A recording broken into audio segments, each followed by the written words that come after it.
what thoughts are coming through your head. Yes, what thoughts are coming through your head that are keeping you from going to sleep?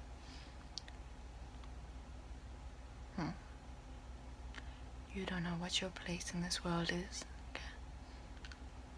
What is the meaning of this world? Alright. These are very simple answers, and I'll tell you what, I'm going to give you great answers that are going to help you go to bed very easily. Very easily. Now, the answer to your first question, what do you mean? What is your place in this world? Your place in the world is nothing.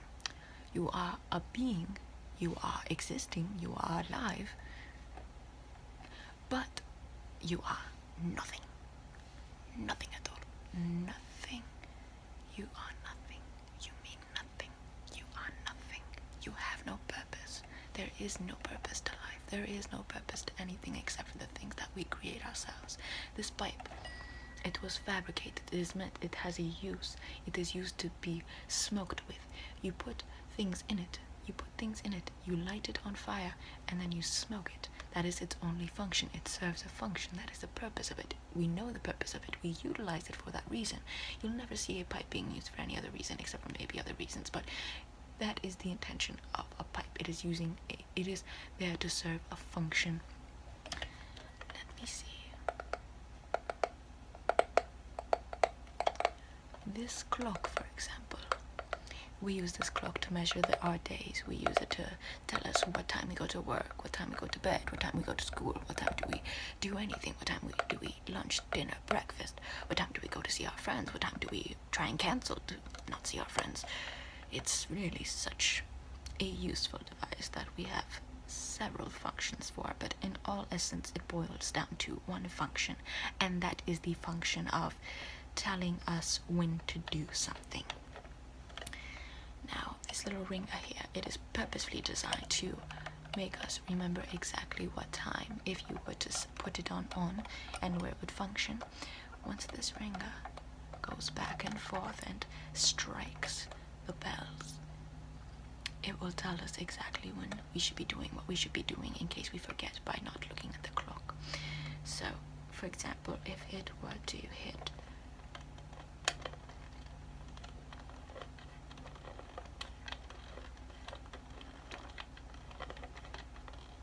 let's say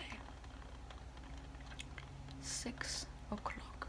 But what is a 6 o'clock? What is a 6? What is an o'clock? What is a clock? What is an O? What is the O there for? Sure, people would say, oh, you know, all of those words have their own purposes, including the o'clock. But frankly, what is the purpose behind the purpose of those words? You must think beyond what is there. Back to the example of the clock. Let's say it's 6 o'clock and this rings, or rather, let's say it's 6 o'clock. You have plans at 6 o'clock, so you end up leaving to go to those plans. But what if you don't leave? What if you forget about the plans? What if you decide that you are taking a nap? Or what if you say that you are somewhere else and you don't look at the clock? Then this is designed to remind you to look at the clock, to tell you exactly what you should be doing at this time. It is all purposefully designed to tell you what to do. Now I ask you, what is the function of a human being? If everything has a purpose to it, everything we design has a purpose to it, then what is the function of a human being? No one knows. That is the greatest question. Now, we've designed these things, we've created them, and they have function, they have purpose. Why would we design something that has no purpose? There is no purpose to designing something without purpose. It has to have a purpose to serve our needs. That is the reason we create things. We create art to bask in its beauty, to allow us to feel. We create technology to facilitate our lives. We create houses, we build houses rather, to keep us safe from the weather outside and to have our own little property viewable from other people's perspectives, to mark our territory, basically, to keep us safe from external forces outside of our home. But what were we created for? Nothing. We don't have a function. If we had a function, we'd serve that function, but none of us serve a function. We're all just trying to find out who we are and what purpose we serve and what our best skills are, but everyone has different skills. Everyone has different skills. Everyone is designed for different things. There are some people who are evil, they do evil things. There are some people that are good and do good things, but what is evil and what is good? What measurements are we using? The measurement we typically use is how much harm do you cause another person, but then again, there are other people who measure these sort of good, bad, evil sort of measurements upon immorality, and frankly, there are certain immorality that aren't doing anything bad to other people, they're just living their own lives, yet people consider them to be evil because of whatever standard they are holding themselves. So, in essence, what exactly is good and evil? By what standards do we measure that? Frankly, there is no measurement. Frankly, those are arbitrary standards that we create ourselves, and a lot of it is very arbitrary. So if there is no function for us, if there is no common law, no exact thing that we were created for, that means we were not designed to fulfill any role. Thus, we don't have a designer. There is no creator. And you can piece the rest together. So there is no purpose to life. We are here, we are living. How we got here, no one knows yet. But we are here, we are living, and we are designed to live, to make the best of our time here. That is all. If we can help others live to the best of their device, to the best of their ability, or to the best of their freedom, because frankly, we have so much freedom, we can do whatever we want to do. People say there's limitations, but I call that bad faith. By bad faith, I don't mean that there is one true religion or there is not another true religion. As I already said, the purpose for religion is quite limiting. So, what I mean by bad faith is that you accept things, you accept tradition without really thinking about it. You accept certain facts about your life without really considering the fact that those things don't necessarily need to be accepted. For example, you don't want to work at a certain job, but yet you continue working there simply because you feel like you are financially obligated to work there, or you stay with your spouse that you no longer love for the fact that you are relying upon them financially. Or, for example, you don't take the vacation you'd like to take because you cannot financially support it. You can't fit it into your budget. But what are these limitations? They're so arbitrary, are they not? It's all a matter of boiling it down to money, and you simply saying you cannot do one thing because of another thing. That can apply to things that don't involve money as well, such as you can't lie because of this tradition. You can't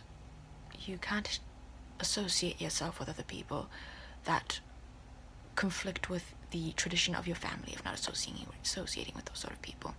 You can't marry a certain type of person because of tradition. You can't do certain things because it's never been done before, because it's just, no, you shouldn't do certain things like that. You can't stand on a chair during class and receive lessons that way because that's not how it's done, so you shouldn't do that. But yet, what is the reason for it not to be accepted? You must reason what the reason behind certain things you can't do are.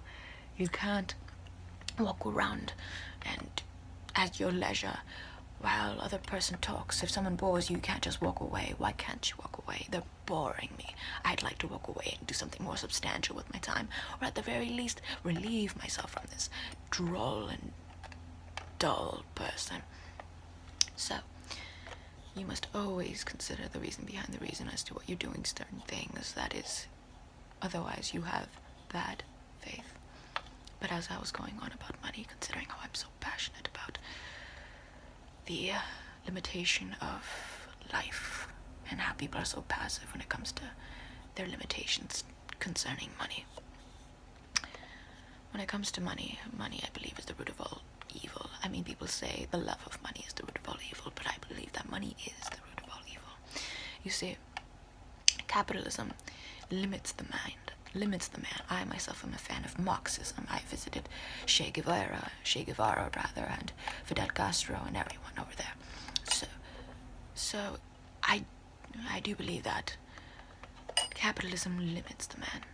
And without capitalism, it would be completely fine to live our lives as we would like to live it. I do apologize. But yes, I do believe that if we were to adopt a more Marxist ideology into our day-to-day lives, we wouldn't be so tightly confined by capitalism. We would be able to live our lives as we please and not be so limited. But freedom is within everyone's grasp. Everyone just chooses to forego it because, frankly, the freedom of being able to do whatever you want and not having anything prefixed and having no rules is just a burden too hard for anyone to deal with. They'd rather stay within their gilded cage where they would feel more comfortable, considering the world to be much smaller than it really is, the universe to be much more measurable than it actually is. And with that, they'd feel more important because they feel like a bigger player within a smaller field. But in reality, the field is so big, they might as well just be nothing, because that is what everyone is. They are nothing. But nonetheless, am I making your existential crisis feel a little better? I hope I am. Shame. Let me think if I can make you feel a little better with a different brand of philosophy. Let me think.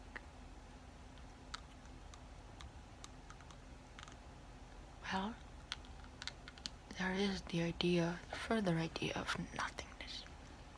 The further idea of nothingness continues on with the fact that when you really start to think about the absurdity of life, and everything that comes along with it, you start to recognize how silly everything is. For example, if you start to look at a chair for too long, you recognize, what is a chair? Why do you sit upon it? Why was it made that way? Why am I made that way? Why do I sit that way? How did we even get here? And frankly, that's the question that always results in the end, is how did everything get here? But what is a chair? Something you sit upon. What is sitting? It's when you recline your bottom. What is reclining a bottom? Why would you recline your bottom when you are tired? And because that is something that people usually do. Why do people usually do it? Because that's what feels good afterwards, after a stressful day. Well, why are you having stressful days? What is stress? Stress is tension. Why are you having tension from stressful days? Well, what is stress? It's when you feel tension and you go into cyclical arguments or boil it down to, how do we get here?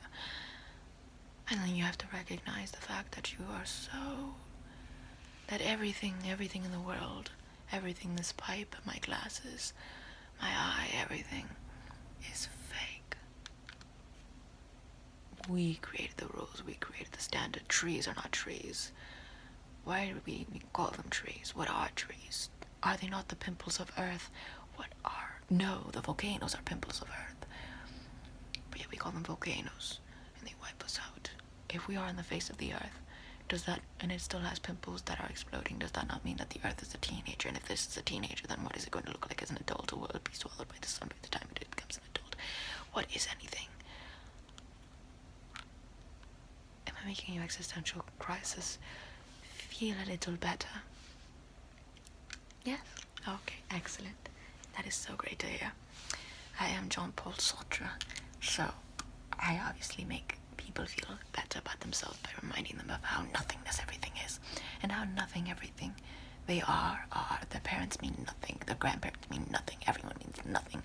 No one on this earth makes an importance, even if they did something incredible like Alexander the Great, Cleopatra, anyone, or even in modern times, anyone who achieves a position of greatness that will eventually be forgotten down the line. For example, the president, whoever is the current president, will probably not be remembered in the next 10 presidents to come along, or even just the next 2 or 3 presidents to come along. Anyone who achieves a certain greatness means nothing. Positions of greatness means nothing. For if the earth was to be obliterated, what would we have left? I mean, sure, we sent out a probe a little later on of across the universe and certain songs on it representing the type of culture we have in case any sort of foreign life would receive it. But frankly, that would be the only way for them to know. Otherwise, how would they know? We mean nothing. Anyways, I'm glad I made your existential crisis feel better. That's my goal. is just to induce existential crises and then make people feel better. Yes.